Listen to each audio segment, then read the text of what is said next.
म्हणजे मी रडणाऱ्यातला माणूस नाही, तर माझ्याकडे पैसे नाही, माझ्या राजकारणात कोणी नाही, मग राजकारणात अशी अडचणी तशा अडचणी असू नाही तर नसू, मला ते पाहिजे मी ते मिळवून. मग नंतर मी गावात आमच्या रोडला एक चहाचं हॉटेल टाकलं. चहाचं हॉटेल टाकलं आणि त्या चहाच्या हॉटेलमध्ये दुधाचे पैसे वसूल नसत. आम्ही ग्राउंडवर काम करतो, थोडं हवेत गोळ्या मारतो. आता मी पुढल्या विधानसभेला कमीत कमी 1 लाख मतांनी निवडून येत असतो. याच्या मागे लय मोठा संघर्ष आहे. या सगळ्या गोष्टी मागं मी कित्येक रात्र झोपलो नसन, काय कित्येक रात्र झोपलो नसन. आणि एवढं सगळं लोकांना फेस करीत असताना, संघर्ष करीत असताना एक एक दिवस नाही, असे कित्येक दिवस माझ्या खिशात एखाद्याला चहा पाजायला सुद्धा पैसे नसायचे. माझा खाजगी बॉडीगार्ड वापरला मी, एक 3 वर्ष वापरला असेल, 3-4 वर्ष. कारण मला माहीत होतं मी आमदार होऊस तर जर जगलो ना तर मला कोण माहीत नसतं. आमदारकी म्हणजे काही मिरवायची गोष्ट आहे काय? आज त्यांच्या संकट आहे. अरे माणसं किती भयानक परिस्थिती कोविडमध्ये झाली. लोक जर आपल्या जीवाभावाचे रक्तमासाचे लोक जर जायला लागले, मग आपण त्यांना वाचवण्यासाठी आपण काहीतरी केलं पाहिजे ना. म्हणजे मी कोविडमध्ये काम केलं, मी काय उपकार नाही केला कोणा. मी माझं कर्तव्य माझ्या वाळूच्या गाड्या आहेत का माझा पारंपरिक धंदा आहे का वाळूचा? कसं असतं, बोलायचं म्हणून बोलायचं, हवेत गोळीबार मारल्यासारखा. मला तर आज पण वाटत नाही आमदार झाल्यासारखं. तुम्हाला तरी वाटतं का आमदारासंग बोलतोय आपण?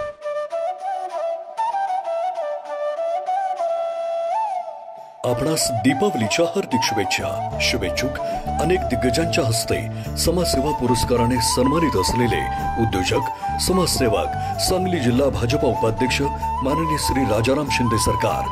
कोरोनाच्या महाभयंकर संकटात गोरगरिबांना जीवनावश्यक वस्तूंचे किट वाटप, औषधं, मृताच्या नातेवाईकांना आर्थिक मदत करणारे सांगली जिल्हा भाजपा उपाध्यक्ष माननीय श्री राजाराम शिंदे सरकार. भागातील गोरगरिबांच्या मुलांना शैक्षणिक साहित्य वाटप आणि आर्थिक मदत, आजारी गरजूंना आर्थिक मदत करणारे सांगली जिल्हा भाजपाचे उपाध्यक्ष माननीय श्री राजाराम शिंदे सरकार. गोरगरिबांच्या मुलीच्या लग्नात आर्थिक मदत करणारे सांगली जिल्हा परिषदेचे माजी अध्यक्ष संग्रामसिंह देशमुख व भाजपाचे माजी आमदार पृथ्वीराज बाबा देशमुख यांच्या नेतृत्वाखाली व मार्गदर्शनाने यशस्वी घोडदौड करणारे राजाराम शिंदे सरकार यांच्याकडून दीपावलीच्या हार्दिक शुभेच्छा. नमस्कार, मी चेतन सावंत. स्पेशल गोष्टच्या आजच्या एपिसोडमध्ये आपणा सर्वांचं मनपूर्वक स्वागत. आज आपण स्पेशल गोष्टमध्ये ज्यांच्याशी हितगुज साधणार आहोत, ज्यांच्याशी संवाद साधणार आहोत आणि त्यांचा संघर्षमय जो जीवन प्रवास आहे तो जाणून घेण्याचा प्रयत्न करणार आहोत. त्यांच्या इंट्रोडक्शनची गरज मला नाही वाटत की महाराष्ट्राला आहे. तरी पण मी थोडक्यात आपल्या स्पेशल गोष्टच्या प्रेक्षकांना त्यांची ओझरती माहिती सांगतो. 19च्या निवडणुकीमध्ये विधानसभेच्या निवडणुकीत ते जायंट किलर ठरले आणि या ठिकाणचे जे 3 वेळेचे आमदार होते त्यांचा पराभव करून 2019च्या निवडणुकीत मोठ्या मताधिक्याने ते या ठिकाणी निवडून आले.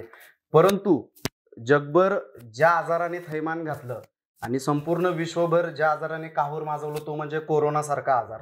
आणि त्या कोरोना सारख्या आजारामध्ये महाराष्ट्रामध्ये साधारणतः 288 आमदार आहेत विधानसभेमध्ये. परंतु त्यातलं सर्वात उठून दिसणारं आणि थेट लोकांमध्ये जाऊन लोकांच्या अडचणी त्यावेळेला सोडवणं ते जितकं आज वाटते तितकं त्यावेळेला सोपं नव्हतं. त्यावेळेला निलेश लंके साहेबांनी स्वतः त्या कोविड सेंटरची उभारणी करून सिस्टमॅटिक पद्धतीने मोठ्या प्रमाणावरती काम करण्याचा प्रयत्न केला आणि नॅशनल मीडियावरती ते झळकले. तर हे आपल्याला वरवरच्या ह्या सगळ्या गोष्टी दिसतात. परंतु हा जो सगळा प्रवास होता हा अनेक खाचखळग्यांचा प्रवास होता. ती वाटचाल एकदम खडतर होती. जरी वाटचाल खडतर असली तरी वाटचाल ही ठाम होती आणि लोकांच्या अडीअडचणी सोडवण्याची जी तळमळ आहे ती आतमध्ये असल्यामुळे आज दिवसभर आम्ही या ठिकाणी आहोत सकाळपासून. परंतु दिवसभर बघतोय कामाचा जो झपाटा आहे आणि लोकांसाठी जी आपुलकी आणि तळमळ आहे ती प्रचंड मोठ्या प्रमाणावर. मी जास्त वेळ आपला घेणार नाही, थेट मुलाखतीला सुरुवात करूया. तुमचं स्पेशल गोष्टमध्ये मनापासून स्वागत. तुम्ही वेळात वेळ काढला आज आमच्यासोबत चर्चा करण्यासाठी. मी सुरुवातीपासून सुरू करतो. काय म्हणजे राजकारणात यावं, समाजकारणात यावं असं का वाटलं किंवा कौटुंबिक पार्श्वभूमी कशी होती सुरुवातीला? राजकारणात राजकारण म्हणून मी कधी आलो नाही. मला लहानपणापासून समाजकार्याची आवड आहे. म्हणजे बालवयात असताना गणपती बसवणे, कुळगणपती मंडळ बसवणं करणं, नवरात्र उत्सव करणे, या सगळ्या गोष्टींची सोशल ऍक्टिव्हिटीची आवड होती मला सगळ्यात महत्वाची. आणि त्यामुळं सोशल काम करीत करीत मी कधी राजकारणात एंट्री झाली मलाच कळालं नाही. म्हणजे अपघाताने आला. म्हणजे राजकारण म्हणून कधी केलं नाही मी, आज पण राजकारण म्हणून काम करीत नाही. सामाजिक काम ची आवड आहे मला, आणि सामाजिक काम करीत असताना बरोबर. पण मला एक सगळ्यात महत्वाची जी आवड आहे पहिल्यापासून, एक संघटन गुण माझ्याकडे. म्हणजे कायम असं मित्र परिवार 4-6 लोक जोडणे, एक प्रत्येक दिवशी वेगवेगळे लोक जोडले पाहिजे, एक संघटन गुण माझ्याकडे असल्यामुळे माझी राजकारणात एंट्री झाली.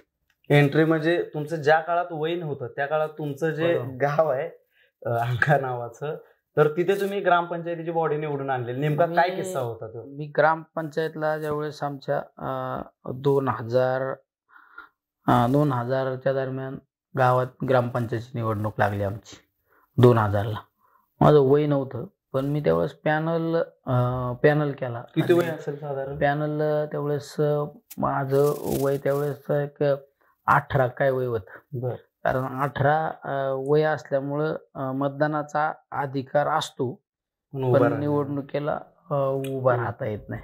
तर त्यावेळेस मी त्या ठिकाणी पॅनल करून आमच्या गावात त्या ठिकाणी ग्रामपंचायत माझ्या विचाराचा सरपंच केला होता. आणि माझी राजकारणामध्ये सगळ्या निवडणुका माझ्या प्रस्थापित लोकांच्या विरोधात झाल्या. ज्यावेळेस मी ग्रामपंचायती निवडणुकीचा पॅनल केला त्यावेळेस सगळे प्रस्थापित लोक माझ्या विरोधात होते, ते गावातले स्थानिक. आणि माझ्या बरोबर सगळी तरुण पोरं होती. म्हणजे आमच्याकडे तर फॉर्म भरायला पैसे नसायचे. त्या परिस्थितीत आम्ही निवडणूक लढवली. नंतर 2005च्या ग्रामपंचायती निवडणुकीला सरपंच माझ्या विचाराचा झाला, पण मला सरपंच माझ्या विचारात झाला आरक्षित असल्यामुळं. पण माझं एक मताने बहुमत गेल्यामुळे मला उपसरपंच काय होता आलं नाही 2005च्या निवडणुकीत. ते 5च्या निवडणुकीत नंतर 2007ला पंचायत समितीची निवडणूक लागली, आणि त्यावेळेस मी निवडणूक लढवली. त्यावेळेसची परिस्थिती तर अशी होती, माझ्याकडे तर एकदम म्हणजे माझ्याकडे तर मोबाईल सुद्धा नव्हता. आणि त्यावेळेस सुद्धा परिस्थिती अशी होती की मला डिपॉझिट भरायला पैसे नव्हते. पण इतकी मोठी रॅली काढली मी त्यावेळेस. मला एक जणांनी 5,000 रुपये दिले. 5,000 रुपये दिले मी आमच्या काही कार्यकर्त्यांना दिले, ते गाड्यांना भाडे दिले, पुढं काय दिले. त्या परिस्थितीत निवडणूक मी शिवसेनेच्या तिकिटाला लढवली. पण मी ज्यांच्या भरोशावर निवडणूक लढवली त्यांनी त्यावेळेस मला इंटरनली धोका दिला. थोडक्यात म्हणजे माझ्या विरोधात त्यावेळेस सुद्धा प्रस्थापित त्या विरोधात निवडणूक लढवली. आमच्याकडे ते पोपट पवार होते म्हणून, ते 12 वर्षे सुपा ग्रामपंचायतीचे सरपंच होते. त्यांनी त्याच्या आधी एक जिल्हा परिषदची निवडणूक लढवली होती, आणि त्यांच्या विरोधात मी निवडणूक लढवली. आणि माझ्याकडे तर एकदम माझ्या घरातले माणसं निवडणुकीच्या निवडणूक होत तर प्रचाराला नव्हती. त्यांना माहीतच नव्हती पंचायत समिती काय आणि पंचायत समितीचे काय असतं. पण त्या परिस्थितीत मी आमच्या सगळे तरुण लोकांना बरोबर घेऊन निवडणूक लढवली. पण सगळे प्रस्थापित लोक, ज्येष्ठ लोक माझ्या विरोधात होते. आणि मी ज्या पक्षाचं तिकीट घेतलं होतं त्यावेळेस शिवसेनेचं तिकीट घेतलं होतं. शिवसेनेचे स्थानिक आमदार सुद्धा मी ज्यांना विधानसभेला पाडलं त्यांनी मला त्यांना मानणाऱ्या लोकांनी मला विरोध केला होता त्यावेळेस सुद्धा विरोध केला होता. आणि ती निवडणूक एक 300-400 मतांनी हारलो होतो. शिवसेनेच्या तुमच्या एंट्रीकडे येणारच आहे, पण त्या अगोदर मला सांगा, तुम्ही बोलताना म्हटलं की प्रस्थापितांच्या विरोधात मला लढायला खूप आवडतं. बरं, तुम्हाला कोणाचा पाठिंबा नव्हता, कोण गॉडफादर नाही. राजकारणात असं म्हटलं जातं की कोणतरी गॉडफादर लागतो. मग कुणाचा पाठिंबा नसताना, आर्थिक ती सधनता नसताना, सामान्य कुटुंबातून, कष्टकऱ्याच्या घरातून येऊन देखील ती लढायची प्रेरणा कुठनं तुम्हाला? आपल्याकडे इच्छाशक्ती लई प्रबळ आहे. मला एक लहानपणापासून माझा एक गुण आहे, मला एखादी गोष्ट पाहिजे ना तर मी ती मिळवितो. मला जर वाटलं मला हे करायचं ते करतो मी. हे छोट्या छोट्या गोष्टी. मी लहान असताना मला जर घरचे एका दिवशी म्हणलं ना अभ्यास कर, आणि माझ्या जर डोक्यात नसलं ना अभ्यास करायचा तर मी अभ्यास करीतच नव्हतो. म्हणजे हे सगळ्या गोष्टी म्हणजे मला जे वाटेल ते मी करतो. हे सगळ्या मागं माझी इच्छाशक्ती प्रबळ आहे आणि पॉझिटिव्ह विचारसरणी. म्हणजे मी ते करणार आणि ते मिळवणार अशी इच्छाशक्तीच्या जोरावर मी इथवर पोहोचलो. सकारात्मक म्हणजे मी रडणाऱ्यातला माणूस नाही, माझ्याकडे पैसे नाही, माझ्या राजकारणात कोणी नाही, मग राजकारणात अशी अडचणी तशा अडचणी असू नाही तर नसू, मला ते पाहिजे मी ते मिळवणार. त्या भरोसा फक्त कॉन्फिडन्स आणि इच्छाशक्तीच्या जोरावर मी आमदार झालो. पण सगळ्या निवडणुका लोकांच्या लोकवर्गणीतून लढलो. बर, तुम्ही सुरुवातीच्या काळात सुपाजी इथे MIDC आहे त्या ठिकाणी काम वगैरे केलं काही कंपन्यांमध्ये, खरं आहे का ते? काय मी माझा 10वी पर्यंत मी गावात शिकलो. नंतर 11वी 12वी मी पारनेर कॉलेजला होतो. पण कॉलेजला असल्यानंतर मी म्हणलं आता ITI करायचं आपल्याला. म्हणजे लवकर आपण ITI झाल्यानंतर कुठंतरी लगेच कंपनीत जॉब मिळू शकतो ह्या हेतूने मी ते फिटर ट्रेड केला. नगरला आलमगिरी नगर म्हणून आहे, तिथं ITIला होतो मी. माझ्या ITIला असताना सुद्धा मी 7-8 किलोमीटर सायकलवर जायचो आणि 7-8 किलोमीटर सायकलवर यायचो. 2 वर्ष ITI केलं मी. पण ITIला असताना सुद्धा मी विशेष कार्यकारी दंडाधिकारी होतो. म्हणजे माझं वय नसताना सुद्धा मी विशेष कार्यकारी, मी काहीतरी 14-15 वर्षाचा असताना मी विशेष कार्यकारी दंडाधिकारी होतो. पण ते ITI केल्यानंतर, ITI झाल्यानंतर आमच्या सुपा MIDC नवीन उमा कंपनी झाली, उमा प्रेसिडेंट. राज कांकरिया म्हणून नगरचे मालक होते त्या कंपनीचे. आणि मग आता ITI झाल्यानंतर घरच्यांना वाटलं तर कुठेतरी कामाला जॉईन झालं पाहिजे ना. मग मी त्या आमच्या उमा कंपनीत कामासाठी 2-3 वेळा गेलो. 2-3 वेळा गेल्यानंतर मला ते तिकडे इंटरव्ह्यूत फेल केलं. दोनदा मी त्या कंपनीत गेलो आणि एकदा नगरला त्यांची इंटरव्ह्यू होती. नगरला एक ठिकाणी गेलो, नगरला इंटरव्ह्यू केली आणि तिथं पण मला फेल केलं. तर मला एक जणांनी आयडिया दिली, तू आहे ना एक काम कर, किती वेळा आलं तुझं काम होणार नाही, तू स्थानिक आमदारांची चिठ्ठी आण. नाही तर मग आमच्याकडे ते नगरमध्ये एक भानदास कोतकर म्हणून एक उद्योजक होते आणि ते पण राजकारणात बऱ्यापैकी होते आणि त्यांचं त्या मालकाचे चांगले संबंध होते. त्याच्यामुळे त्यांची चिठ्ठी आण किंवा त्यावेळेचे आमचे आमदार होते वसंतराव झावरे, त्यांची चिठ्ठी घेऊन ये म्हणून. मी बऱ्याच जणांना मध्यस्थी घातली, मला तिथं स्थानिक आमदारांची चिठ्ठी द्या. मला काय कोणी चिठ्ठी दिली नाही, म्हणजे दिली नाही म्हणण्यापेक्षा मला तिथं घेऊनच गेलं नाही कोणी त्या आमदारांपर्यंत. मग मी शेवट वैतागलो. एक दिवस डायरेक्ट ती गाडी आपली फाईल घेतली आणि सकाळी 6च्या गाडीने आमच्या नगर MIDC कायनेटिक कंपनी नगरला, इकडं केडगावच्या पुढं कायनेटिक कंपनीत मला कळालं तिथं भरती चालू आहे. मग तिथं गेलो आणि तिथं मग मला 6 महिन्याचा पिरियड असतो ना कंपनीत, 3 महिन्याचा 6 महिन्याचा पिरियड दिला. मग मी तिथं 4-5 महिने काम केलं मी तिथं. ते सुद्धा सकाळी गाडीने जायचो, कायनेटिक चौकात उतरायचो, चौकातून काहीतरी 3-4 किलोमीटर कंपनी, 4 किलोमीटर असेल कंपनी, 4 किलोमीटर ते आमचे कामगार असतात ना, वर्कर लोक कंपनीचे, त्या वर्कर लोकांना हात करायचो. त्यांचा ड्रेस कोड वेगळा असतो. बरं. हात केल्यानंतर काही लोक आम्हाला पाहून दुसरीकडे पाहिल्यासारखं करायचे, वर्कर लोक सिंगल गाडीने जायचे. मग आमचं स्वाभिमान जागा व्हायचा, आपण हात करतो ना, आपल्याला कोणी थांबत नाही. मग मी पायी जायचो. आम्ही 2-4 जण असायचो, मग पायी जायचो. येताना तीच सर्कस, थांबलं एखाद्याला आमची दया आली तर आम्ही गाडीत यायचो, नाही तर मग पायी जायचो. असं 4-5 महिने काम केलं. नंतर ते काय गावात आमच्या सोसायटीची निवडणूक लागली आणि मग मी परत सोसायटीच्या निवडणुकीला गावात लक्ष घालीत बसलो, प्रचार करीत बसलो. म्हणलं यायला कुठं कंपनीत जाता का आम्हाला. मग आम्ही गावात किराणा दुकान, त्या काळात आम्ही किराणा दुकान टाकलो. तर किराणा दुकान मी थांबल्यामुळे एवढी उधारी व्हायची ना, चहाचं पण दुकान, लय उधारी व्हायची, दुधाचा पण खर्च. मग ते आमचं नंतर आमचा भाऊ काय याला होता, स्माइल स्टोन हॉटेल म्हणून आहे, तिथं कामाला होता तो. त्याने मग तिथला जॉब सोडला, त्याचा सुटला आणि मग तो दुकानावर आला. मग नंतर मी गावात आमच्या रोडला एक चहाचं हॉटेल टाकलं आणि त्या चहाच्या हॉटेलमध्ये दुधाचे पैसे वसूल नसवत, नाश्त्याचे सोडूनच द्या, दुधाचे पैसे वसूल नसवत. पण त्याचा मला एक फायदा झाला, मी रोडला हॉटेल टाकलं. रोडला हॉटेल टाकल्यामुळं रोडला जाणारे येणाऱ्या लोकांचा माझा जास्त परिचय झाला. मग त्याच वेळेस मग मी हॉटेलवर असतानाच 2007ची पंचायत समितीची निवडणूक लढवली. निवडणुकीत पराभूत झालो. मग पराभूत झाल्यानंतर मला आता आपल्याला अजून काहीतरी करायला पाहिजे. मग मी आमच्या गावात एक सह्याद्री ॲग्रोचा चिलिंग प्लॅन्ट टाकला, दुधाचा दूध डेअरी टाकली. आणि त्या दूध डेअरीत 1 हजार कलेक्शन असायचं, 1,500-2,000. मग आमचा खर्च बिर्च ओकेमध्ये निघायचं जरा खर्च बिर्च. मग ते परत 7च्या निवडणुकीत पराभूत झालेलो होतो मी. त्याच्यात मला अनुभव आला, मला त्या निवडणुकीतलंही शिकायला मिळालं.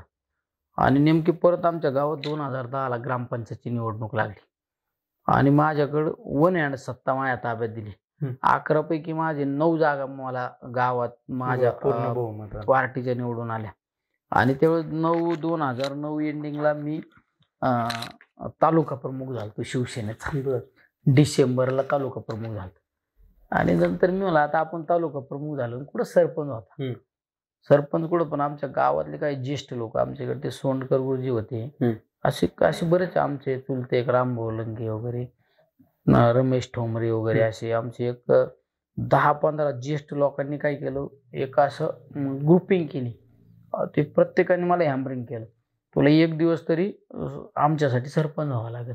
मी म्हणा यार कुठं तालुका प्रमुख झाला, कुठं मला सरपंच काय, पण नाही तुला सरपंच व्हावं लागेल. मग मी 1 वर्षासाठी सरपंच झालो सगळ्यांच्या आग्रहाखाली. मी इतकं काम केलं सरपंच झालं ना, मला सकाळी सवय, सकाळी आंघोळ केल्यानंतर मारुती मंदिरात दर्शन घ्यायचं. मी दर्शन केल्यानंतर मी त्या ग्रामपंचायतमध्ये जाऊन बसायचो. त्या ग्रामपंचायतमध्ये मी सरपंच झाल्यानंतर पहिलं काय केलं, आमची ग्रामपंचायतची अशी अवस्था होती ना, तिथं ग्रामपंचायतची मिटिंगला सोसायटीच्या ऑफिसमधून खुर्च्या आणावं लागायच्या. मी पहिलं फर्निचर केलं. शेवट आपली वास्तू जर प्रसन्न असली तर आपल्याला विचार पॉझिटिव्ह येतात ना. ते ऑफिस चांगलं बनवलं, एकदम भारी ऑफिस बनवलं. म्हणजे आल्यानंतर तिथे पॉझिटिव्ह विचार आले पाहिजे. ऑफिस बनवलं आणि तिथं ग्रामपंचायतला कामाला सुरुवात केली. मी पहिलं काम केलं असेल ते म्हणजे ग्रामपंचायत कार्यालय चांगलं बनवलं. आणि दुसरं काम जे गेलं म्हणजे ते आमच्या गावातल्या स्मशानभूमीचं काम केलं. कारण माणूस जन्माला आलो त्याची नोंद कुठं होती, ग्रामपंचायतमध्ये, आणि मृत्यूची नोंद पण त्याची ग्रामपंचायतमध्ये होती. आणि माणसाचा शेवट करायला आपण स्मशानात जातो. मग ती ग्रामपंचायत आपल्या स्मशानभूमी बनवली. आणि त्या गावात मी सकाळी बसलो ना, जेवायचो तिथंच ग्रामपंचायतमध्ये. संध्याकाळी 11 वाजेपर्यंत ग्रामपंचायत चालू असायची. माझी एवढी सिस्टीम लावली, नवरा बायकोचं भांडण असलं तर तिथं मिटवायला यायचं. माझी किरकोळ कारकोळ गोष्टी स्वतः मी लक्ष घालायचो. आणि त्या काळात जे कामं झाली ना आमच्या गावात, कॉन्क्रिटीकरण असो, झाडं लावले, मी प्रत्येक कॉन्क्रिटीकरणावर मी स्वतः पाणी मारलं. स्वतः झाडांना मी पाणी घातलं. मग त्या ग्रामपंचायतच्या कामाचा मला प्रशासनाचा इतका अनुभव आला ना, त्याचा मला फायदा काय झाला प्रशासनाचा. आणि सगळ्यात महत्वाचं काय झालं, मी सरपंच झालो सगळ्या लोकांच्या आग्रहाखातीर 1 वर्षासाठी. माझं 1 वर्षाचा कार्यकाल संपत आल्यानंतर आमच्या गावातले परत ज्येष्ठ लोक माझ्याकडे आले. मला म्हणले नाही आता तू 5 वर्ष तूच राहायचं. मी त्यांना म्हणलं नाही, आता तुम्ही माझ्या दारात फाशी घेतली तरी झालं, मी राजीनामा देणार. पण मी एक दिवस अचानक सकाळी माझं दुसऱ्या दिवशी 1 वर्ष पूर्ण होणार होतं. आदल्या दिवशी उठलो आणि सगळ्यांना फोन केले, अशा ठिकाणी या तुम्ही, तुमच्याकडे काम आहे. सांगितलं नाही काय काम आहे, सगळ्यांना बोलावलं, सगळ्यांना नाश्ता बिष्टा चारला. त्याला वाटायचं काय काम आहे. सगळ्यांना नाश्ता चारला आणि मी त्यांना उठलो आणि मी सांगितलं मी 1 वर्षात एवढे कामं केले, तेवढे कामं मंजूर आहेत आणि माझा हा राजीनामा. आणि मी राजीनामा त्यावेळेस सुपूर्द केला. आणि नंतर आपण 10 ते 11 सरपंच झालो. नंतर 2012ला पंचायत समितीची निवडणूक लागली. निवडणुकीला पंचायत समितीला माझ्या गावातलाच उमेदवार माझ्या विरोधात होता. पण मी शब्द पाळल्यामुळं परिस्थिती अशी झाली, मी त्या निवडणुकीत माझ्याबरोबर 1 साइड गाव माझ्याबरोबर राहिलं, गावातला उमेदवार असताना सुद्धा. तर त्या निवडणुकीत मी 2012च्या पंचायत समितीच्या निवडणुकीत 300 मतांनी निवडून आलो. त्यावेळेस अशी परिस्थिती होती, आमच्या गटातला जिल्हा परिषदेचा विरोधी उमेदवार जिल्हा परिषदचा माझ्या विरोधातला आणि पंचायत समिती विरोधातला, म्हणजे 2 उमेदवार गणातलेच होते. आणि माझ्या बरोबर जो जिल्हा परिषदचा उमेदवार होता दुसऱ्या गणातला होता. मग त्यांची 2 गाव 1 साइड झाले. दोन्ही पण पैसे खर्च करणारे उमेदवार होते. म्हणजे माझ्या विरोधात ज्यांनी पंचायत समिती लढवली त्यांनी 25 लाख रुपये खर्च केले असते. झेडपीवाल्यांनी केलं. तर त्यावेळेस आपण 300 मतांनी निवडून आलो. पण निवडून आल्यानंतर काय झालं, मला ग्रामपंचायतच्या कामाचा अनुभव आणि आमचे सुदाम पवार म्हणून सभापती झाले पंचायत समितीचे. ते आमचे माझे एकदम जवळचे मित्र. आणि काय राजकारणात काही लोक आपल्याला संधी नाही मिळाली ना, मग दोषी दादागिरी करतात. त्यावेळेस तो प्रकार बऱ्यापैकी व्हायचा त्या सुदाम पवारांच्या बाबतीत. ते मला विचारल्याशिवाय पंचायत समितीत बसत नसायचे. पण मग ते मी 2.5 वर्ष त्यांच्या कार्यकालात त्यांच्या खुर्चीच्या बाजूला बसून आम्हीच ती पंचायत समिती हँडल केल्या. नंतर आपल्याला उपसभापती पदाची संधी मिळाली. त्या उपसभापतीच्या काळात पण आपण म्हणजे पंचायत समिती तर मीच हँडल केली. आपण उपसभापती सभापती दुसरे होते. त्याच्या केबिनला 4 लोक नसायची आणि आपला हॉल कायम भरलेला असायचा. लोकांचे म्हणजे मला ते 5 वर्षी पंचायत समितीच्या माध्यमातून पूर्णपणे तालुक्याचा आवाका आला आणि नंतर जिल्हा परिषदची निवडणूक लागली. ते झेडपीच्या निवडणुका आपण त्यावेळेस पण मला 7च्या निवडणुकीचे अनुभव होते. जवळची लोक फसवित्यात, पक्षाचे नेते मंडळी फसवित्यात, हे सगळे अनुभव असल्यामुळे मी ती झेडपीची निवडणूक पण चांगल्या मतांनी आपण निवडून आलो. नंतर जिल्हा नियोजनची निवडणुकीत आपण तर जिल्ह्यात सगळ्यात जास्त मतांनी निवडून आलो. मला तर बेरजीत सुद्धा कोणी धरलं नव्हतं निवडून येईन म्हणून. त्या निवडणुकीत सुद्धा आपण जिल्हा नियोजनची निवडणूक लढवली, ती पण निवडून आलो. मला हे विचारायचं आहे महत्वाचं म्हणजे की तुम्ही स्थानिक स्वराज्याचे सगळे एक एक टप्पे यशस्वीपणे ओलांडत गेला, कामाची मोहर उमटवत गेला, पण तुमची सेनेत एंट्री झाली कशी? म्हणजे तो किस्सा काहीतरी बाळासाहेब ठाकरे सभा होती एंट्री झाली म्हणजे मी लहान होतो. मी रोडच्या कडेला राहायला. एक बाळासाहेब ठाकरेंची काहीतरी सभा होती पारनेरला आणि त्यावेळेस बाळासाहेब, मी सकाळी शाळेत मराठी शाळेत होतो मी आणि सगळ्या भगव्या झेंड्याच्या गाड्या त्या रोडने चालल्या होत्या, मोटरसायकल. मी लायला काय भानगडी. मग मी त्यावेळेस तिथं ग्राउंडवरच खेळत होतो आणि बाळासाहेब ठाकरेंची लांबलचक गाडी, ती लांब गाडी होती, त्या गाडीतून उतरले. मी तेवढ्या गर्दीतून बाळासाहेबांपाशी जाऊन थांबलो होतो. मी तिथं बाळासाहेबांना भेटलो होतो त्यावेळेस. आणि त्याच वेळेस शाळे जीवनात ते भगवा झेंडा, ते बाळासाहेब ठाकरे, ते जरा मी प्रभावित झालो. आणि नंतर मी शाळा सुटल्यानंतर आम्ही त्या ग्राउंडवरच खेळायचो. आमच्याकडं RSS ची राष्ट्रीय स्वयंसेवक संघाची शाखा होती गावात. ते भगवा झेंडा ग्राउंडवर लावायची आणि ते हापचड्डी त्यांची ते चालायचं, त्यांचं ते परेड सगळं त्या गोष्टी. तर आमच्या गावातले काही लोक आणि मुलं त्या संघाच्या याला, राष्ट्रीय स्वयंसेवक संघाच्या त्या याला असायचे, ते शाखेत असायचे. ते काहीतरी आठवड्यातला गुरुवार आणि शुक्रवार असं काहीतरी 2 दिवस असायचे. तर मी शाळेत तिथं संध्याकाळचं खेळता अरे भगवा झेंडा हे चालू, मी त्यांच्यात उभा राहायला लागलो. राहायचं. मग ते डोक्यात असं ते काय, आपण लहान होतो त्यामुळे काय पक्ष आणि पार्ट्या थोड्या माहित होत्या आपल्याला. पण ते बाळासाहेब भेटले मराठी शाळेत असताना, त्यावेळेस रोडला जाणाऱ्या त्या SD बुलेट वरती भगवे झेंडे आणि आमच्या दारात रोज ते आमच्या ग्राउंडवरती संघाची शाखा आणि ती संघाच्या शाखात आम्ही खेळायचो. मग त्यांच्यातच उभा राहायचो. ते डोक्यात असं ते भगवं आलं ना, भगवा झेंडा, ते हे सगळ्या गोष्टी. मग माझी एंट्री शिवसेनेकडे मी आलो, असंच आलो. ते शाखा प्रमुख आहे, तिथं ग्राउंड मिळालं जरा मला, मग ते काम करीत राहिले. सेनेमध्ये तुमचं एकदम चांगल्या पद्धतीने कामं चालू होती, संघटन बांधणी होती, परत तुम्ही पक्षाला उभारी देण्याचा प्रयत्न करत होता. तुमच्या आयुष्यात एक महत्वाचा टप्पा आला, टर्निंग पॉईंट तुमच्यासाठी, तुमच्या कार्यकर्त्यांसाठी. 2018ला ज्यावेळेला उद्धवसाहेब ठाकरेंचा या ठिकाणी दौरा होता, त्यावेळेला बऱ्याच बातम्या आल्या, राडा झाला या ठिकाणी आणि तुम्हाला जबाबदार धरण्यात आल्यानंतर तुमची पक्षातून हकालपट्टी करण्यात आली. तो नेमका काय प्रकार होता? काय झालं, मी 2004ला इथं शिवसेनेचे आमदार झाले, विजयराव आवटी. त्याच्या आधी तालुका प्रमुख होते इथं संभाजीराव गायकवाड, मी त्यांच्याबरोबर असायचो. नंतर इथं आमदार शिवसेनेचे झाले. पण शिवसेनेचे आमदार झाल्यानंतर 2004 पासून मी पण त्यांच्याबरोबर होतो. 7च्या निवडणुकीत ठीक आहे, मला काही गोष्टी जाणवल्या, म्हणजे मला कुणी पाडलं, काय केलं, तरी राजकारणात कधी कधी काही गोष्टी दाखवायच्या नसतात. वेळ आल्यानंतर आपलं पत्ता बाहेर काढायचा असतो. मला अंदाज होता की त्यांच्याच समर्थकांनी मला माझ्या निवडणुकीत विरोधी काम करून, म्हणजे त्यांनी सांगून जे ऐकणारे लोक होते त्यांनी माझ्या विरोधात काम केलं, त्यांनी मला पाडलं. पण ठीक आहे, तरी पण आपला जोपर्यंत दिवस उजाडत नाही तोपर्यंत कधी चॅलेंज शो करायचं नसतं, ते गिळायचं असतं. ते मला सगळ्या माहिती आहे. म्हणजे एखादा नाग असा फणा काढून उभा आहे ना, तर आपल्याला माहिती आहे ना, आपल्या टप्प्यात आलं मारू शकतो आपण, तरच मारायचा, नाही तर त्याला असा कोपऱ्यापासून हात जोडायचा. अशी सवय आहे मला पहिल्यापासून. पण वेळ आल्यानंतर मी नाही शक्यतो करून सुट्टी देत. ती एक सवय आहे माझी. ते 4 पासून मी त्यांच्या बरोबर होतो. 7ला निवडणुकीत पराभूत झालो पंचायत समितीत, त्यांच्याच बरोबर राहिलो मी.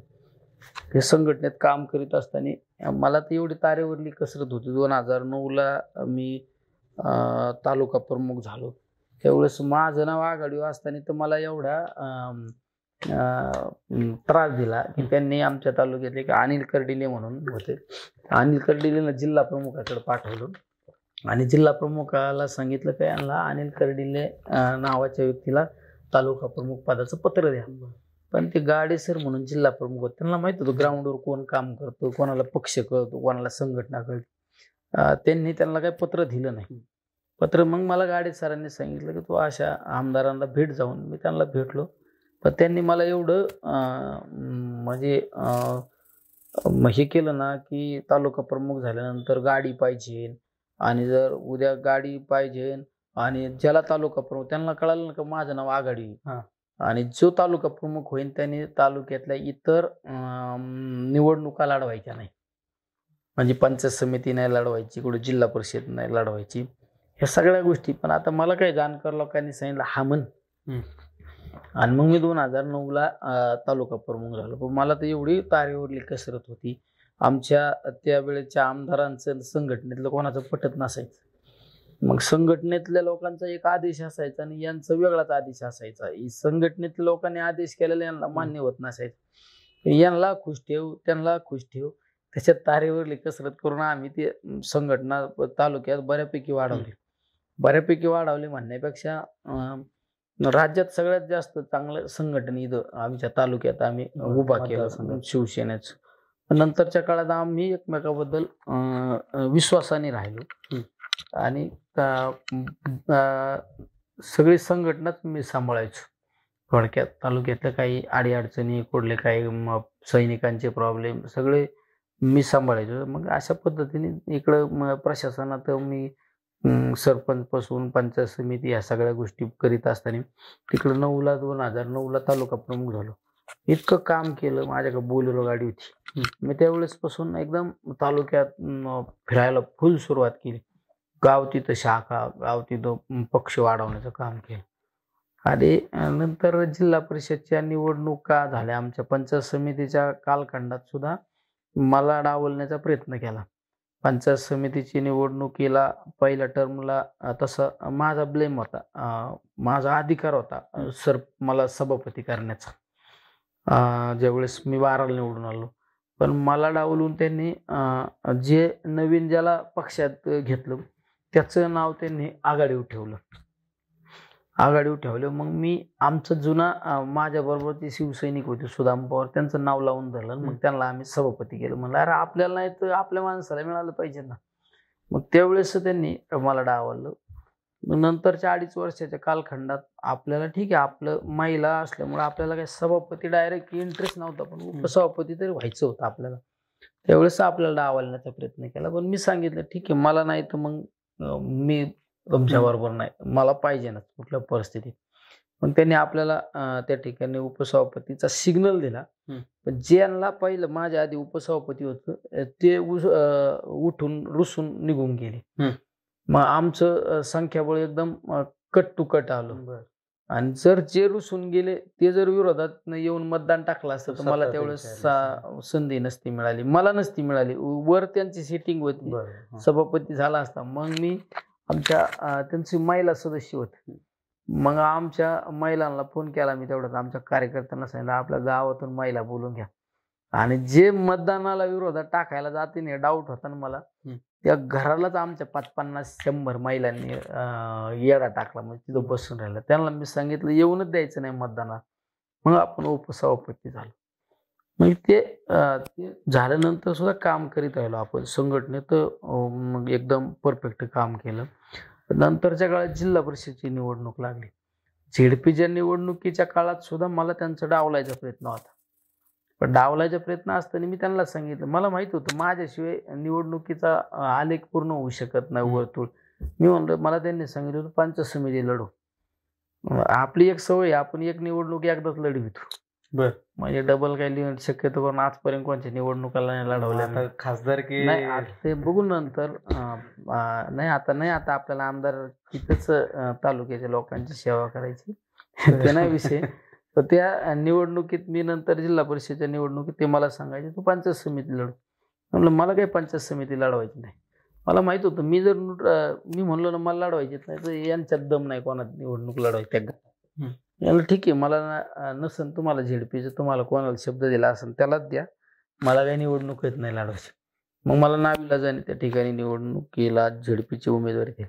मग माझ्या विरोधात त्यांच्या मुलांनी म्हणा त्यांनी म्हणा काही आपल्या जवळच्या लोकांना कोणाला अपक्ष उभा केलं, माझ्या विरोधी उमेदवारांशी कुठं पुण्यात मिटिंग कर कुठं काय कर, त्यांनी मला प्लॅनिंग केलं बरोबर राहून माझा कार्यक्रम लावायचा. पण मी 2007च्या निवडणुकीला अनुभव घेतला होता ना. निवडणूक कशा पद्धतीने निवडून मी जिल्हा परिषदेच्या निवडून मला असे सामाजिक कामाची आवड, मित्रपरिवाराची आवड. मी काय असं राजकारणासाठी नाही मित्रपरिवार या सगळ्या गोष्टी करीत, कधीच नाही करीत. तर नेत्यापाशी असे काही लोक काय असतात की कान भरणारे लोक असतात. तर त्यांच्यापाशी काही 4-6 जण काही कान भरणारी गोळा झाली आणि आपलं संध्याकाळी गप्पा मारीत बसल्यावर मग निलेश लंके इकडे गेला तिकडे गेला, त्याला काही विधानसभा लढवायची का हे करायचे का. त्यांना असं संभ्रम निर्माण करून दिला, गैरसमज निर्माण करून दिला की तुमचा स्पर्धक निलेश लंके ते तुमच्या विरोधात कारवाई करता. आपलं प्लेन माइंड होतं, आपल्याला काही विधानसभा लढवायची नव्हती, आपल्याला त्यांच्या बरोबर ठीक आहे त्यांना ती ज्यावेळेस थांबणार त्यावेळेस आपण निवडणूक लढवायची होती आणि आपल्याला आमदार व्हायचं होतं हे ठरलेलं. पण त्यांनी त्यांच्यापासून सुरुवात केली. मग त्यांनी मला कार्यक्रमात डावलायचा प्रयत्न केला. मग जे असतात ना पुढं करणारे हाजी करणारे, मग ते लोकांना बरोबर घेऊन चालणं. मग त्यांनी गाडीत बसलं का फक्त आपल्याविषयी काहीतरी गाडी कानात टाकणं या सगळ्या गोष्टी. मग कार्यक्रमात मला डावलणं, एखाद्या पत्रिकेत माझं नाव असलं का त्या आयोजकांना सांगायचं त्याचं नाव टाकू नका, या सगळ्या गोष्टी, माणसाचा अपमान करणं या त्या गोष्टी. मग आमचं थोडं म्हणलं अरे काय मग आपलं जरा म्हणलं. मग मी जरा बाजूला गेलो. ते बाजूला मी नाही गेलो, त्यांनीच मला बाजूला लोटलं. त्यांना वाटलं आता याला बाजूला ठेवून सगळ्या गोष्टी करू आपण. नंतर जिल्हा नियोजनच्या निवडणुकीत सुद्धा मी बिनविरोध निवडून आलो असतो, पण त्यांनी काही लोकांना राजकीय काही सेटलमेंट करून माझ्या विरोधात उभे केले त्यांनी. पण ठीक आहे आपली यंत्रणा असल्यामुळे आपण निवडून आलो. त्यांनी ज्यांना उभा केलं त्यांना काही 1-2 मतं सुद्धा नाही पडले. मला जिल्ह्यात सगळ्यात जास्त मतं पडली. पण नंतर परत त्यांनी पॅचअप करण्याचा प्रयत्न केला. मग परत आपण पॅचअप केला. पण ते परत नंतर गैरसमज जास्त वाढत गेल्यामुळं मग त्यांनी नेमका त्यांचा वाढदिवस होता. वाढदिवसाला त्या जिथं खरा घटना घडली तिथं त्या वाढदिवसाच्या कार्यक्रमात त्यांनी उद्धव साहेबांचा कार्यक्रम, मी तालुका प्रमुख, त्यांनी मला न विचारता, मला विचारणं म्हणण्यापेक्षा त्यांनी मला तर सांगितलंच नाही, पण काही तालुक्यातील लोकांना घेऊन जाऊन त्यांचा वाढदिवस करण्यासाठी उद्धव साहेबांची तारीख. पण मी तालुका प्रमुख या नात्याने मला बोलवायला पाहिजे होतं. मला बोलवलं नाही, काही नाही. तालुक्यात त्यांनी प्रत्येक गावागावात बोर्ड लावले.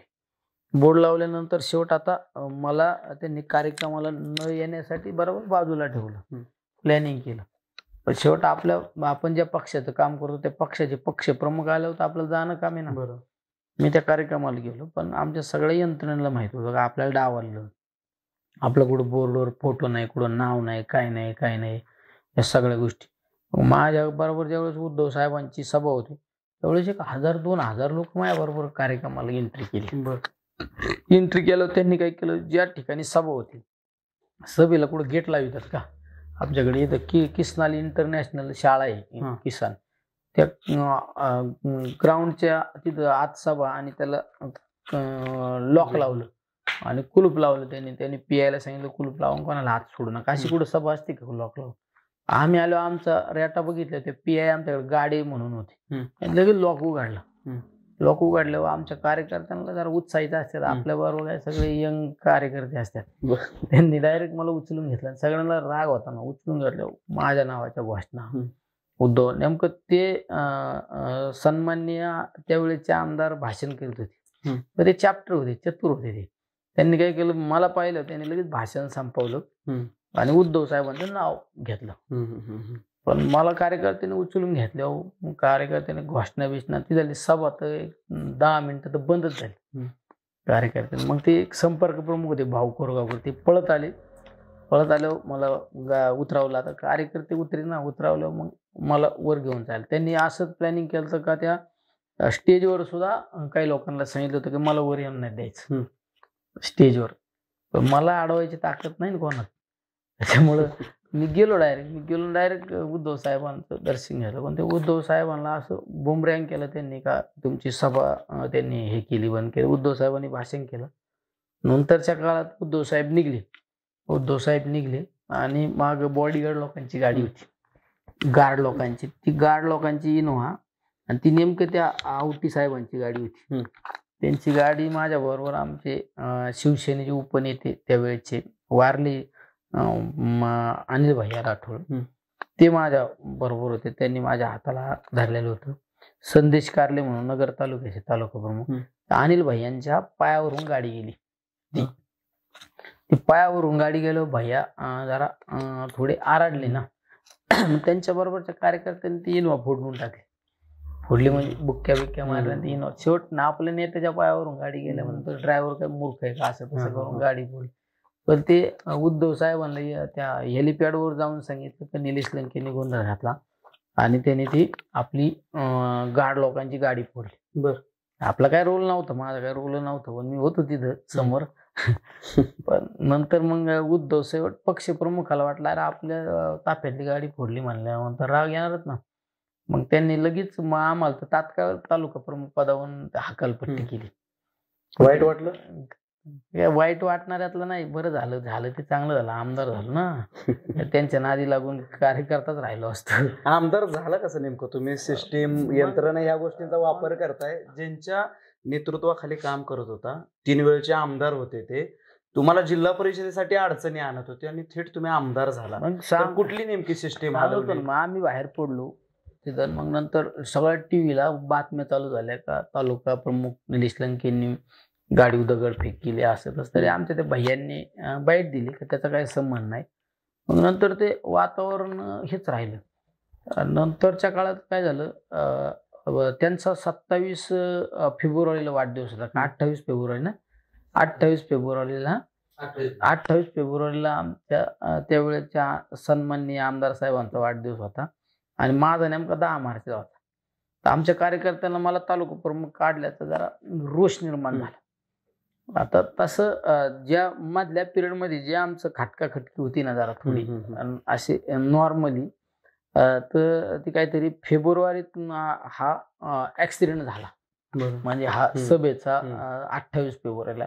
त्याच्या आधी आम्ही 23 जानेवारीला ज्यावेळेस असं वातावरण मला डावलण्याचा प्रयत्न होत होता सगळ्या गोष्टी, मग मी माझ्या बरोबरच्या 29-30 लोकांची मीटिंग घेतली देऊला आणि तिथं कार्यकर्त्यांना विचारलं, म्हणलं आपल्याला काय करायचं, आपल्याला पॅचअप करायचं. ही परिस्थिती अशी होती, म्हणजे ती परिस्थिती अशी होती आम्ही पॅचअप करू शकत होतो.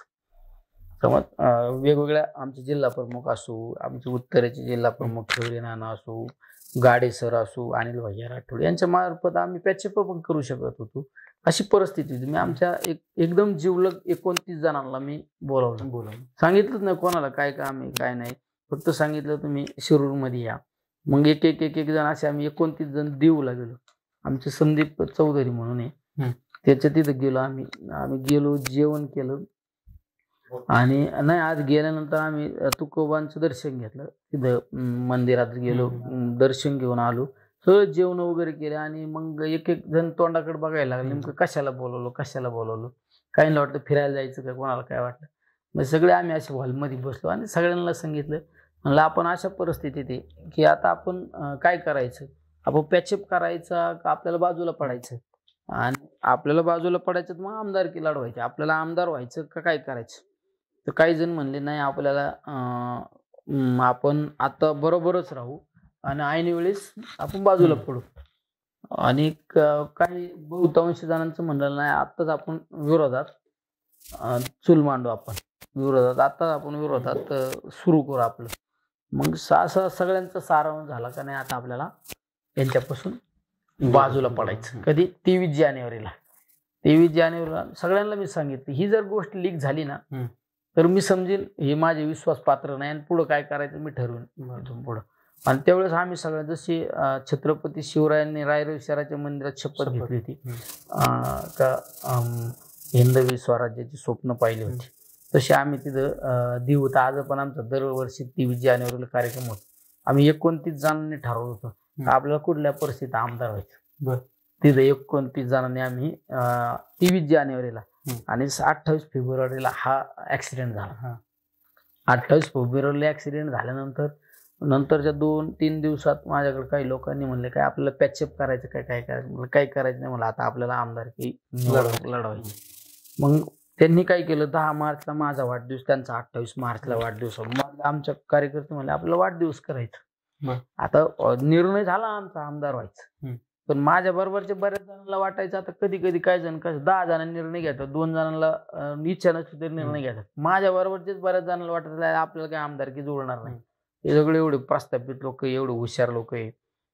माझा वाढदिवस चा निर्णय झाला आणि त्याच वेळेस मग यांनी पक्षावर परत प्रेशर आणलं.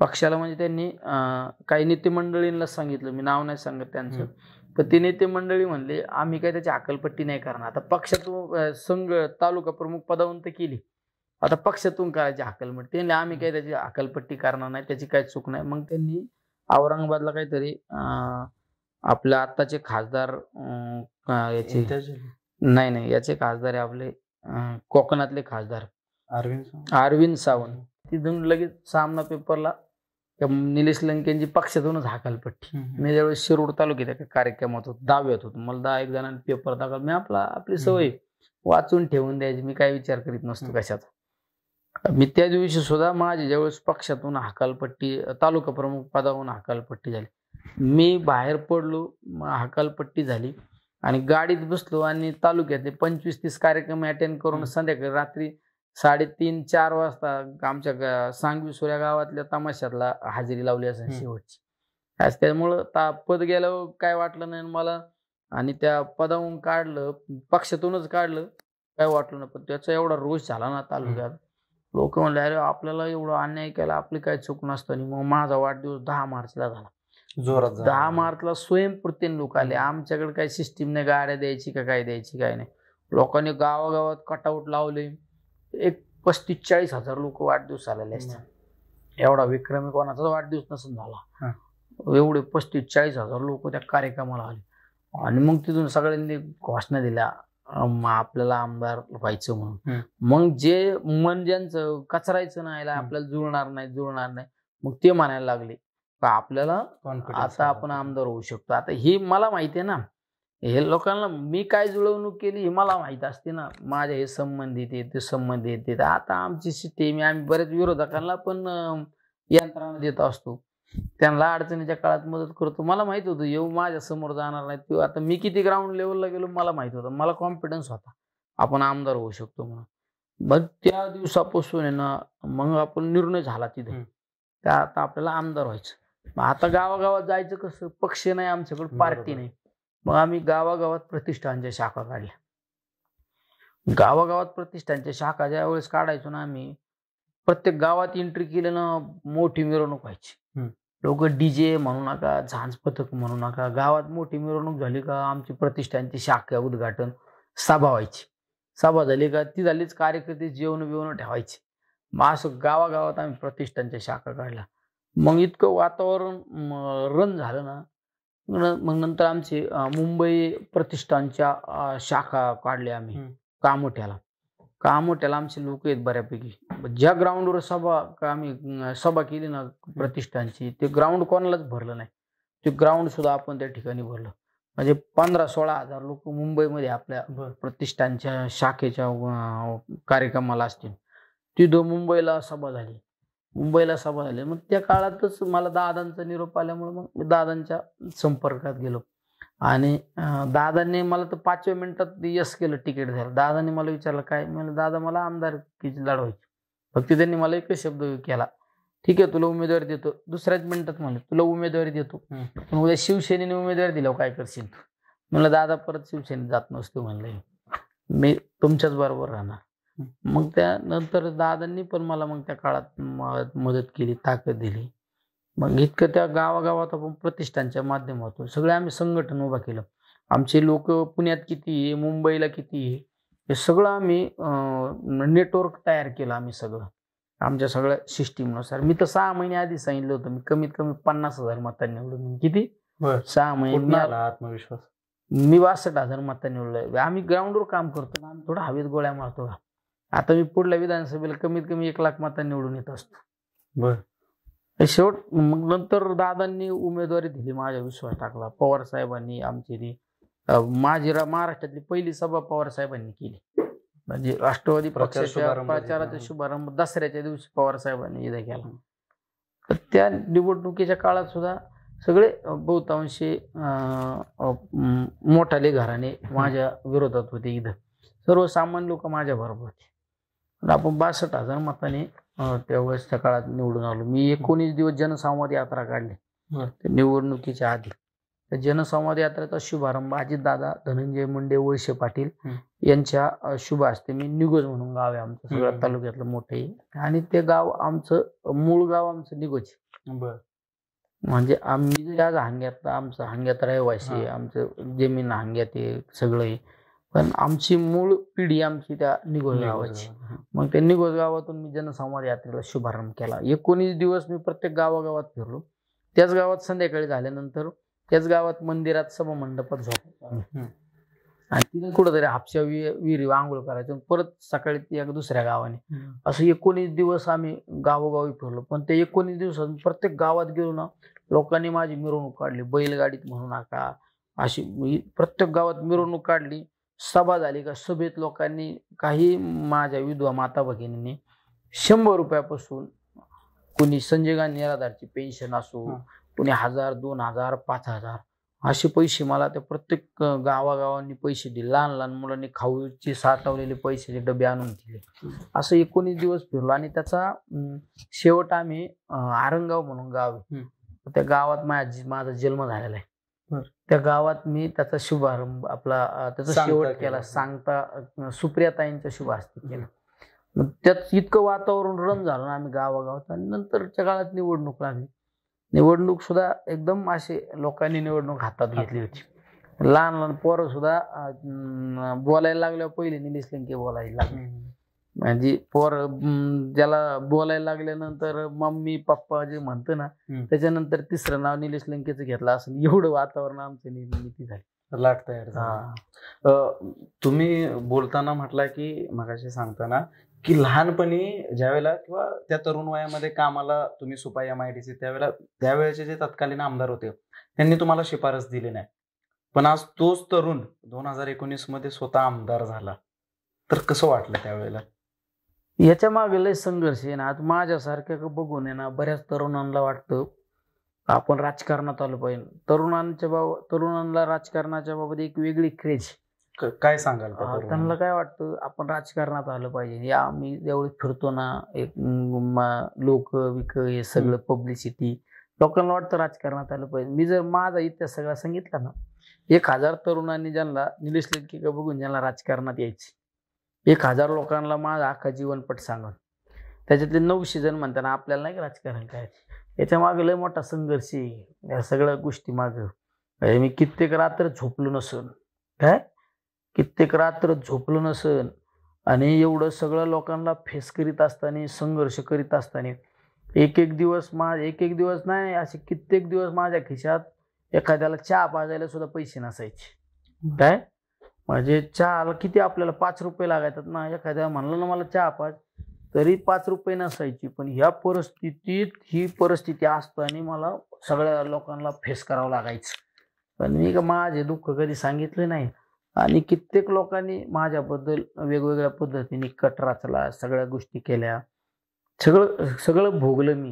म्हणजे माझी परिस्थिती नसताना, ज्या माणसाला डिझेल टाकायला पैसे नसायचे, अशा परिस्थितीत सुद्धा मला काही दिवस मी माझा खाजगी बॉडीगार्ड वापरला. मी एक 3 वर्ष वापरला असेल, 3-4 वर्ष.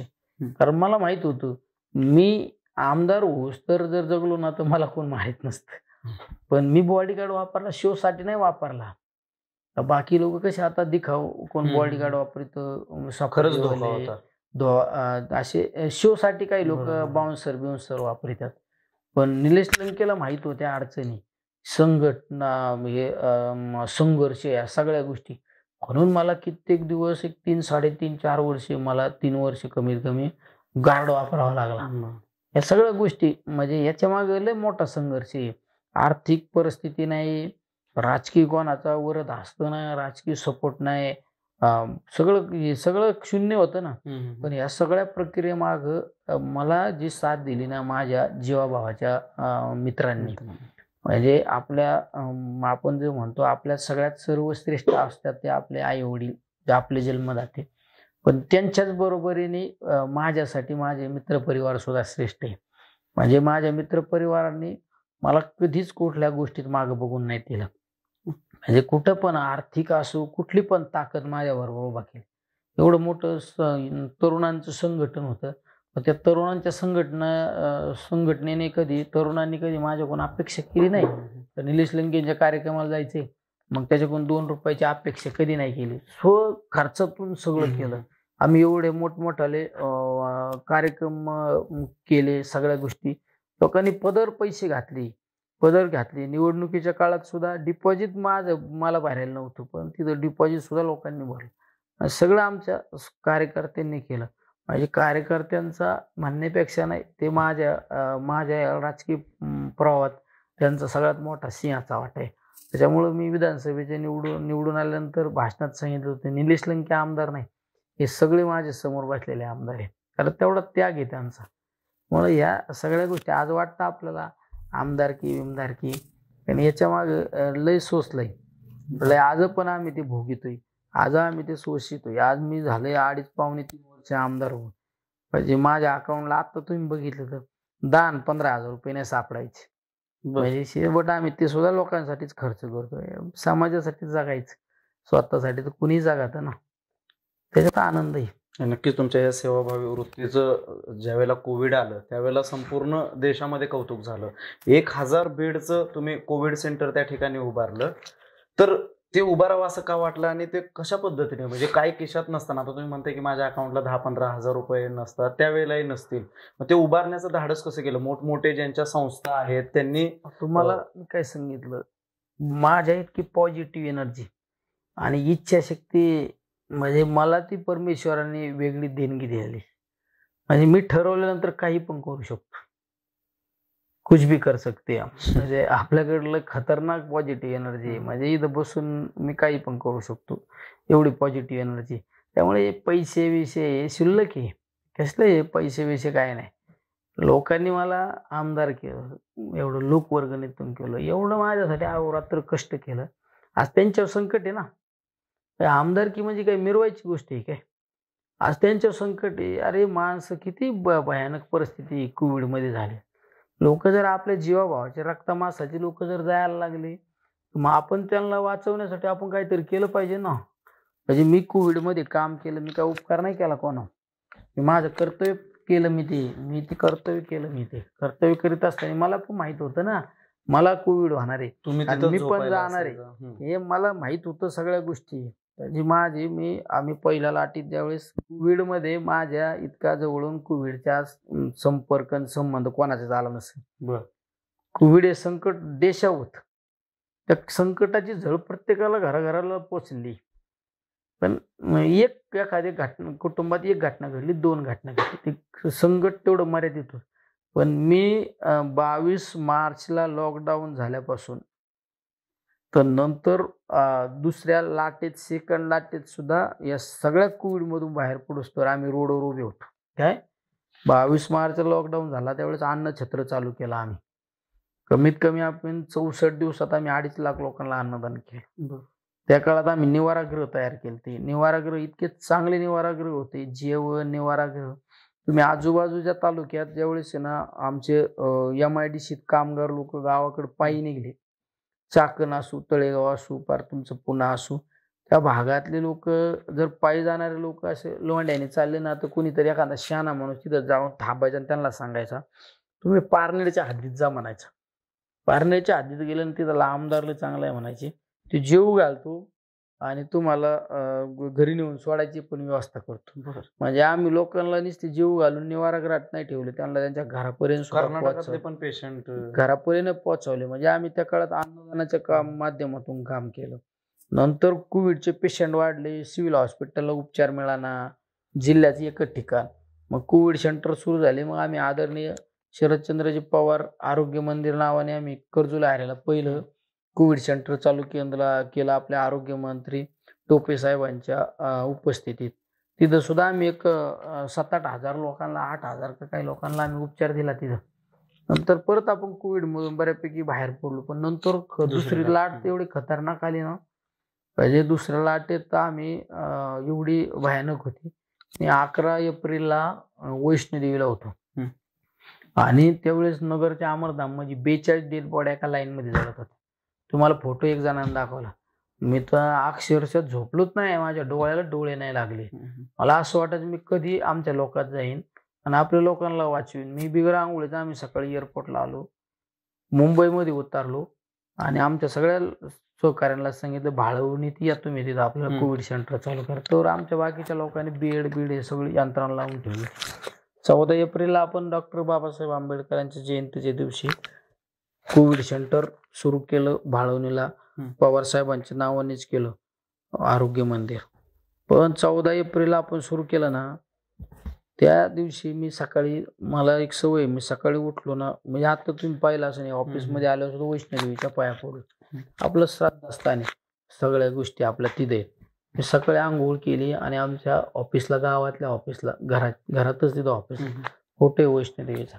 वैष्णोदेवीचं दर्शन घेऊन देवीला सांगितलं हा देह मी तुला अर्पण करतो, तर मी माझ्या लोकांसाठी चाललो. मला पण माहित होतं एक ना एक दिवस मला पण कोरोना होणार आहे. आणि त्यावेळेस तर कोरोना झाल्यानंतर पार विकेटच उडायची ना, माणूसच जायचा.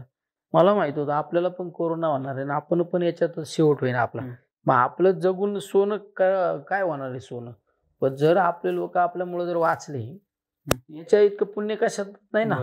तर मी म्हणलो असतो मी सुरक्षित राहणार, मला सुरक्षित राहायचं, हे लोकांना कोणाला वाचवायचं. ही परिस्थिती तर अशी झाली, सृष्टी राहीन का नाही अशी परिस्थिती झाली ना. त्या काळात आम्ही काम केलं. आम्ही तर 5 महिने 7 दिवस काम केलं. आम्हाला एक कोविडचा सगळा अनुभव असल्यामुळे आम्हाला कोविडमध्ये मृत्युमुखी पडणाऱ्यांचं प्रमाण आणि कशामुळे लोक मृत्युमुखी पडले हे याच्यात मी खोलात गेलो. आणि माझ्या एक लक्षात आलं का मृत्यू हा भीतीमुळे मृत्यू झालाय लोकांचा, भीतीपोटी लोकांचा मृत्यू झालाय.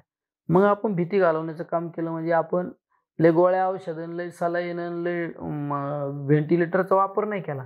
आपण भीती घालवली. म्हणजे योगा असू, त्या ठिकाणी सांस्कृतिक कार्यक्रम असू, कीर्तन असू, भजन असू, वेगवेगळ्या ऑर्केस्ट्रा, असे सांस्कृतिक कार्यक्रम, जेवण पौष्टिक दिलं. ह्या अशा पद्धतीने आम्ही ते 5 महिने कोविड सेंटर चालवलं. त्याच्यामुळे चांगला रिझल्ट. काय लोकांनी आरोप पण केले तुमच्यावर की स्टंट कसं असतं, चांगलं काम करणाऱ्या लोकांवर आरोप होतात. आता तुम्हाला जर मी म्हणलो एखादा विषारी नाग आहे आणि तो नाग हातात धरा, विषारी चौताळ्या नाग आहे आणि तो हातात धरा, आणि मी जर म्हणलं काय नाही तुम्ही स्टंट करता नाग हातात धरता, अरे पण तो डासल्यावर तुमचा कार्यक्रम लागणार आहे ना.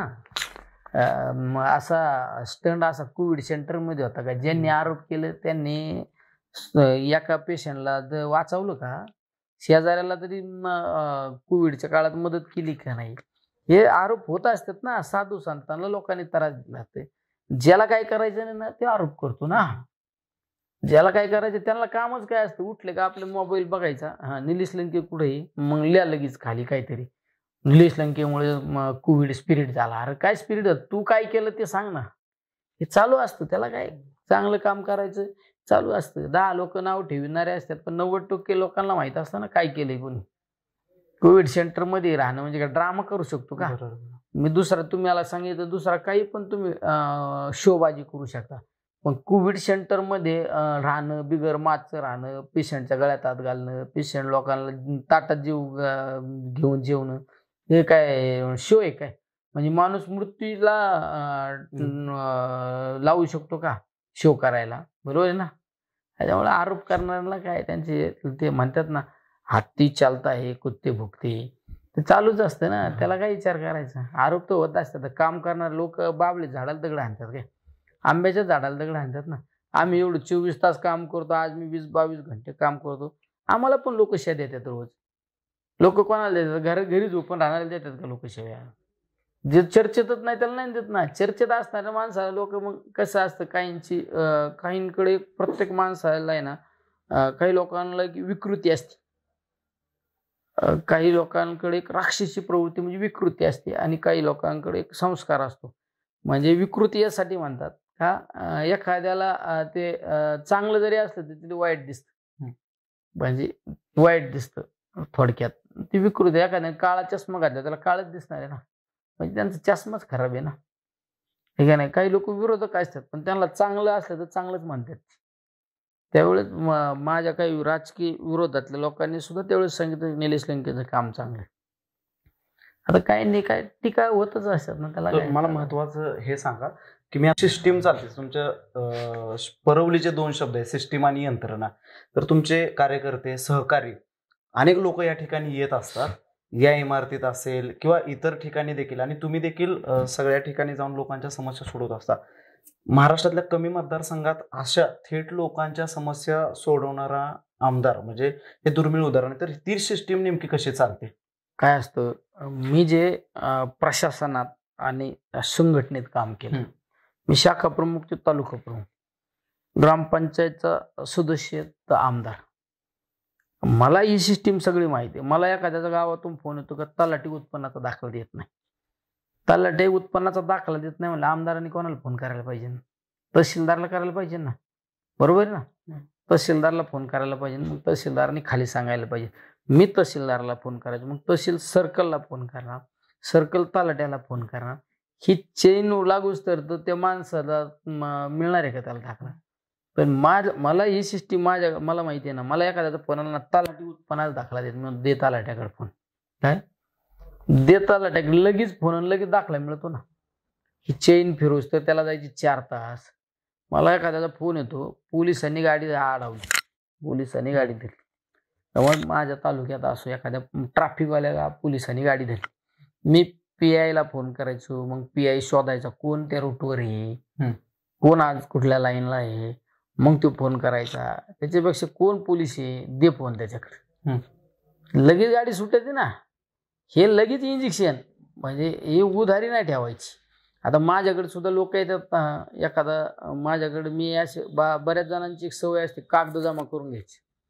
मी जमा करत भानगडीत नाही पडत कागद, मी विचारतो हा काय भाऊ, आणि लय गर्दी असली मी लय समजून घ्यायच्या भानगडीत नाही पडत, हा काय थोडं सांगितलं का लक्षात आलं की म्हणून हा कोणाकडे काम आहे ते, कोणाला आयुक्ताकडे लावर, आयुक्ताला फोन, लगेच आयुक्ताला फोन. एखादा म्हणला ना मुख्यमंत्र्याकडे काम, लाव मुख्यमंत्र्याला फोन. त्याच्यात एखादा आला म्हणला ना ते गावातला ग्रामपंचायतचा ग्रामसेवक काम नाही करीत, लाव ग्रामसेवकाला फोन. ही सिस्टीम लगेच लोकांना मदत मिळाली पाहिजे. आता हॉस्पिटलच्या बाबतीत सुद्धा, आता आम्ही ज्यावेळेस रोडवर फिरतो, एखादा ऍक्सिडेंट झाला, ऍक्सिडेंट झाल्यानंतर मी कोणाला फोन करायला पाहिजे? 108ला करायला पाहिजे ना. 108 ॲम्ब्युलन्स, मग 108 यायची आणि ॲम्ब्युलन्स यायचं, त्याचं तास 2 तास गेल्यावर ते जीव जाणार आहे ना. आम्ही त्याची वाट नाही बघत ना, आम्ही डायरेक्ट ते किती जखमी आहे का काय लगेच गाडीत उचलितो का आमच्या गाडीत टाकीतो का लगेच आम्ही हॉस्पिटल, म्हणजे तुझी ॲम्ब्युलन्स येऊच तर ते करूच, त्या जीव जाणार ना, लगेच त्याला उपचार ना. म्हणजे हे तत्परता, मी ह्या सगळ्या सिस्टीममध्ये काम केल्यामुळे तत्परता. तुम्ही पहा, माझा एक व्हिडिओ व्हायरल झालाय मधल्या काळात 10-15 दिवसापूर्वी, एसटीला धक्का मारताना.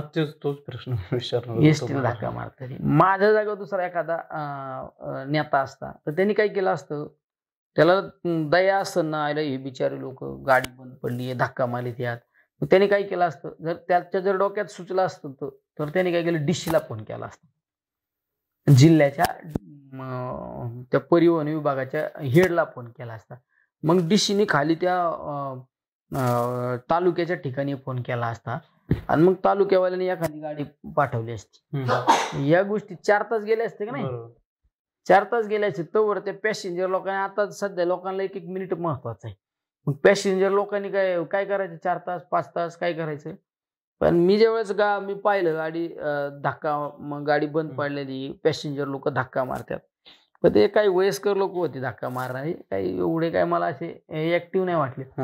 तर मी गाडीत बसलेलो होतो ना, मी लगेच आमच्याकडे समय सूचकता आहे ना, मी लगेच गाडीतून उतरलो. गाडीत त्यांना म्हणलं, अरे हे गाडीत धक्का मारणार, जरा जीव गेलेली गाड्या, आपण धक्का मारू. आम्ही लगेच धक्का मारला. आम्ही धक्का मारला, त्याने ते उताराला गाडी नेऊन पंपाच्या तिथं गाडी वळली, उताराला नेली, पण त्या ड्रायव्हरला काही गाडी चालू झाली. मग मी काय म्हणणार, गाडी चालू आहे ना. मी लगेच पुढं गेलो, त्या ड्रायव्हरला म्हणलं हो बाजूला, आणि मी लगेच गाडी चालवायला बटणं हे करून मी लगेच म्हणलं मारायला धक्का. 10 पावलं होतं, गाडी चालू केली. म्हणजे माझ्या जागेवर दुसरं असतं तर ते डीसीला फोन कर, डेपो मॅनेजरला फोन कर. हे समय सूचकता मला या सगळ्या टप्प्यात काम केलं म्हणून माझ्याकडे आहे ना. मी गाडी पण चालवली, मी लगेच एसटीला अशी टर्न मारून रेस करून गाडी आणली, त्या ड्रायव्हरला बसवलं, ॲक्सिलेटरवर पाय दिला आणि ड्रायव्हर म्हणलं बस बाळा आता जागेवर. नक्कीच तुमच्या ह्या कार्यपद्धतीचं सगळीकडे कौतुक होतं. परंतु मागच्या 10-15 दिवसापूर्वी नगरचे जे खासदार आहे सुजय विखे पाटील, त्यांनी तुमच्यावर अशी टीका केली की इथून पुढे महिन्याभरानंतर वाळूचा एक डंपर या ठिकाणावर हलणार नाही किंवा बाकीच्या पण गोष्टींबद्दल ते बोलले. मग ती नेमक्या कुठल्या कार्यपद्धती? वाळूचा माझा काय संबंध आहे? वाळू माझ्या वाळूच्या गाड्या आहे का माझा पारंपरिक धंदा आहे का वाळूचा? कसं असतं, बोलायचं म्हणून बोलायचं, हवेत गोळीबार मारल्यासारखा. माझा कुठं वाळूचा धंदा आहे का? मी कुठं वाळूचा ठेका घेतला का? काही संबंध नाही ना. शेवट कुणी वाळू वाहणारे 10 जण वाळू वाहणारे असले तर 4 त्यांचे कार्यकर्ते असतात, 6 आमचे असतात. आता ते त्यांच्या पद्धतीने काय आपलं पाठबळ आहे का त्यांना, का त्यांचं पाठबळ आहे का? पण टीका करणाऱ्याला काय बोलणार आहे? बोलणाऱ्याचं काय तोंड धरता येतं का? आणि ते मोठे माणसं आहेत ना, ते बोलणार ना, त्यांना अधिकार आहे. त्यांच्याकडे मोठ्या माणसाला सगळे अधिकार दिलेले असतात, ते कोणावर पण बोलू शकतात. तसं आपल्यासारख्याला मर्यादा आहे ना. मी नाही तुमच्या विरोधात नाही बोलू शकत, तुमच्याविषयी नाही, यांच्याविषयी नाही ना. मला मर्यादा आहे, कारण मी एक छोटा कार्यकर्ता आहे ना. तुम्ही म्हणताय की मी बोलू शकत नाही, पण तुम्ही म्हणताय मगाशी म्हटलं की मी करून दाखवतो, आणि अजून तुम्ही म्हटलं की मी विधानसभे म्हणजे एक निवडणूक पुन्हा लढवत नाही. मग त्यांनी काय चूच करण्याचा प्रयत्न केला किंवा मग लोकसभेला? मी एक निवडणूक पुन्हा लढवली नाही असं म्हणलो. बर. आणि पुढे हे पण म्हणलो की आमदारकी म्हणजे माझ्या राजकीय मला एक शेवट झाल्यासारखं वाटतो. आणि राज्यात काम करायला इंटरेस्ट आहे. राज्यात काम करायला म्हणजे मी असं महाराष्ट्र हिंडलो ना, मला मतदारसंघात हिंडल्यासारखं. त्या दिवशी सांगोल्याला आम्ही होतो, आपल्या दीपक आबा साळुंकेंच्या इथून आम्ही निघलो. रात्री असं गाडीत बसलो आम्ही 11-11:30ला. मी नाही आपल्याला जर तालुक्यात फिरल्यासारखंच वाटत आहे. म्हणजे आता मी ज्यावेळेस मुंबईला जातो ना, मुंबईला नगरवरून निघलो, सुपा माझा मतदारसंघ, शिरूरला उतरलं 200 लोक गोळा होत्या, शिक्रापूरला उतरलो 200 लोक गोळा होत्या. चाकण असो, मुंबईला तर सगळ्या भागाने आमचे लोक आहे. हे राज्यात का जरा इंटरेस्ट आहे ना काम करायला सगळ्या गोष्टी. दिल्ली अवघड विषय ना, ते मोठ्या लोकांचं काम आहे. दिल्ली लोकसभा हे ते, आपलं काही काम नाही तसं. आपल्याला शेवट झाला राजकारणात, ते कळत झाला भाऊ आमदारकी बस. कसं वाटतंय आज? म्हणजे कधी विचार केलेला की आपण आमदार हो, महाराष्ट्रभर ग्लॅमर भेटल, लोक एवढ्या मोठ्या प्रमाणावरती आपल्या कामाला प्रोत्साहन देतील? शेवट काम करा हो, कामाला महत्व द्या तुम्ही. लोक डोक्यावर घेतात ना. मी कामच नसतं केलं, नुसतं बसूनच मीडिया व्हायरल केली असती, पब्लिश असं करतात का? समज काही लोक आहे ना मीडियाला इतके खर्च करतात, पण तो घराच्या बाहेरच नाही पडला तर मीडिया कशी वाजणार आहे त्याची? काम केल्यावर आपाप होतं ना. आणि काय लय आम्ही असं लय मोठ्यापणा, लय मोठं आपल्याला हे झालंय असं काय वाटत नाही मला तर आज पण वाटत नाही आमदार झाल्यासारखं. तुम्हाला तरी वाटतं का आमदारासंग बोलतोय आपण? मला हे बिमदारकीचं काय आपल्या डोक्यात हवा नाही. आपण एक कार्यकर्ता म्हणून राहायचं. आज कार्यकर्ता उद्या कार्यकर्ता. जे काही लोकांचं स्टेटस असतो आमदारकी, मग ते प्रोटोकॉल सिस्टीम काय नाही. आपल्याला काय सिस्टीम नाही. सकाळी आथुरनाव लोक येऊन बसलेले असतात. असं आमदाराला कोणत्या आथुरनाव येऊन बसते का लोक उठवायला? आपल्याला काही प्रोटोकॉल नाही, डोक्यात काही हवा नाही, काय नाही. आपलं काम करायचं, आदरणीय पवार साहेब, पवार कुटुंबाबरोबर राहायचं बस. सिस्टीम बद्दल म्हणताना तुम्ही एकदा अजून एक क्लिप व्हायरल झालेली तुमची की माझी सिस्टीम रात्री 12च्या नंतर. बरोबर आहे ना. मग 12 नंतर आहेच ना. आता शेवट काय असतं, दिवसभर ना मला ऑफिसमध्ये लोड असतो कामाचा, ऑफिस इकडं तिकडं. पण रात्री मी 12 नंतर सुद्धा तेवढंच काम करतो. मी रात्री काही लोकांचं लय महत्वाचं काम असतं. एखाद्याचा मला फोन आला ना, लय महत्वाचं काम, मग मी त्याला सांगतो ये तू 3 वाजता. एखादा म्हणा मला जरा महत्वाचं भेटायचंय, आमचं असं काम आहे, मी त्याला सांगतो ये 3:30 वाजता, ये 4 वाजता. आता मी दिवसभरात काय दिवसभर समज ऑफिसला असलो, कुठं काय कामकाजामुळे मला जाता नाही आलं, मी रात्रभर फिरतो. आम्ही 3, 4, 4:30, 5 वाजेपर्यंत लोकांचे कार्यक्रम करतो. मग आमची यंत्रणा 12 नंतर चालू होती, म्हणजे आम्ही 12 नंतर सुद्धा आम्हाला दिवस उजाडला सारखाच. बाकीच्यांच्या ज्यावेळेस आता तर बरेच पुढारी झोपले पण असतात, आमचं कंटिन्यू आम्हाला काय डे नाईट सारखीच. शेवटचा प्रश्न, भविष्यात काय डोक्यात आहे विजन, म्हणजे मतदारसंघाला घेऊन किंवा मतदारसंघाच्या पलीकडे देखील तुमचं प्रतिष्ठान काम करते संबंध राज्यभरामध्ये, तर भविष्यात कशा पद्धतीने काम करायचा मानस आहे? काय असतं, प्रतिष्ठानचा आणि माझा काही संबंध नाही. बरं. मी त्या प्रतिष्ठानचा सभासद सुद्धा नाही. बरं. प्रतिष्ठानचे काम करणारी यंत्रणा वेगळी आहे आमची. ते आमचे सहकारी मित्र ते प्रतिष्ठानमध्ये काम करतात आणि प्रतिष्ठान सुद्धा सेवाभावी काम करतात. त्याचा आणि राजकारणाचा काही संबंध नाही. आम्ही आमच्या प्रतिष्ठानच्या बद्दल मला एक अभिमान वाटतो. आमच्या सर्व सहकार्यांनी कंटिन्यू सेवाभावी काम करतात. शालेय काम असो, आरोग्य असो, कंटिन्यू चालू असतं. आज पण आता सध्या काहीतरी 300-350 मुलांचा शैक्षणिक खर्च आमचं ते प्रतिष्ठान करतं. ते एक वेगळं डिपार्टमेंट म्हणलं तरी चालेल. त्याचा माझा काही डायरेक्टली संबंध नाही. माझ्याकडे एखादा मुलगा आला का मला शालेय शिक्षणाला मदत करा, जर माझ्या काही पगार साचलेला असता तर मी त्याच्यातून करतो, नाही तर आमच्या प्रतिष्ठानवाल्यांना विनंती करतो, बघा एक गरीबाचं पोरगं काही मदत करता येईल का. ते डिपार्टमेंट वेगळं हे, आणि राजकीय विजनचा काय नाही, लय मिळालं हो. लय आपलं फक्त आता एकच आहे, भविष्यात इथून पुढं पण कधी पण आदरणीय पवार साहेब असो, अजितदादा पवार असो, सुप्रियाताई असो, यांच्या विचारालाच धरून राजकारण करायचं. त्यांना आपल्या एखाद्या निर्णयामुळं त्यांना खाली पायाची वेळ येणार नाही, त्यांना वाईट वाटणार नाही, असं भविष्यात असं कधी चुकीचं पाऊल उचलायचं नाही. आणि राजकारण त्यांच्या बरोबरच करायचं कंटिन्यू. राजकारण म्हणण्यापेक्षा मी समाजकार्यच करतो. मी तर कंटिन्यू समाजकार्य करतो. आज पण आमचं आता मोठ्या देवी देवदर्शन आहे नवरात्रात, दरवर्षी असतं, पण मध्ये 2 वर्ष कोविड नसल्यामुळे करता नाही आलं. तर 7 दिवसात एक 85-90 हजार महिलांचं देवदर्शन होईल. महिला आमचं कंटिन्यू सोशल काम चालू असतं. महिला देवदर्शन असो, वया वाटप असो. मी सत्कार घेत नाही माझ्या मतदारसंघात, सत्कार घेत नाही, त्याच्या बदल्यात मी वया पुस्तके घेतो, लहान लहान मुलांची चप्पल घेतो, कपडे घेतो. आता आम्ही 15,000 मुलांना शालेय साहित्य वाटप केले आमच्या मतदारसंघातले. लोक देतात ना, लोकांना काय असतं, एक बुके 200 रुपयाचा, 200 रुपयाची शाल, 400 रुपये, त्याच्यापेक्षा 300 रुपयाच्या वया दे ना भाऊ मला. 1 डझन वया दिल्या तर माझ्या एका गरीबाच्या पोराचं शिक्षण होणार आहे. आम्ही बारीक बारीक मायक्रो विचार करतो. एखादं पोरग, मी जर मतदारसंघात फिरत असतो, शाळा सुटली, 4 पोरं आपले पायी चाललेत, मी त्यांना गाडीत घेतो. अरे कुठं चालले बाळांनो, कुठं राहता तुम्ही, ते सांगतात वस्तीवर राहतो आम्ही, ह्या वस्तीवर त्या वस्तीवर, तुम्हाला सायकल आहे का नाही. जर पोरं म्हणले नाही सायकल आम्हाला, त्याचे नाव लिहून घेतो, मी नाव लिहून घेतो. काही तुमच्यासारखे थोर देणगीदार लोक आम्हाला काही मदत करतात, मग त्यांच्या माध्यमातून आम्ही त्या दर महिन्याला, दर आठवड्याला एक 10-20 मुलांना सायकल वाटप करीत असतो. आरोग्याच्या बाबतीत सुद्धा आम्ही आमच्या आरोग्याची एक टीम आहे. ते कोणाचं ऑपरेशन असो, कोणाचं काय असो, मग ती तेवढी तत्पर असते. कोणाचं ऑपरेशन कुठल्या हॉस्पिटलमध्ये करता येईल, कुठं बिल कमी करता येईल, ह्या सगळ्या गोष्टी म्हणजे आम्ही हार्ड टू काम करतो. म्हणजे प्रत्येकाला बेनिफिट कसा मिळेल. आता आमची दिव्यांग संघटना आहे. आमची दिव्यांग संघटनेच्या माध्यमातून आमच्या मतदारसंघातली 3,500 दिव्यांग बांधव जॉईंट आहे.